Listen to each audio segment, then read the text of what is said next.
So we work with a vendor that does couple that do football player tracking, Yep. and so one of them has a new portable system that we set up around the pitch Nice. in Champions League. Tracks all the players and the ball, and they're able to use it, kind of feed the clubs the data, the metrics, Nice. go back and they can watch the video and all that stuff. So Sure.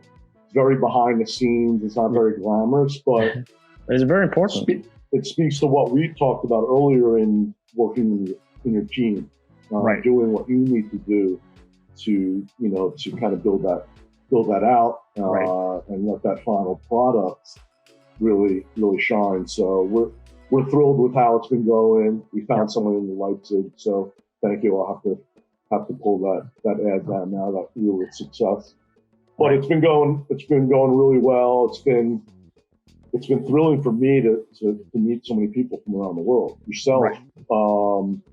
people in Russia and France and Spain and Italy, and I mean, pretty much anywhere we've had a Champions League match, we've been able to hook up with people and meet them. And That's awesome. it's the universal language of sports is amazing. Yeah. And that project has kind of opened my eyes even more to it. So yeah, that the Champions League thing is very tech oriented, and definitely a lot of communication and teamwork and supporting people from thousands of miles away while they're out at the stadium. And Right. so that it's been great. We're looking forward to kind of continuing it, the next round once we get through the stage.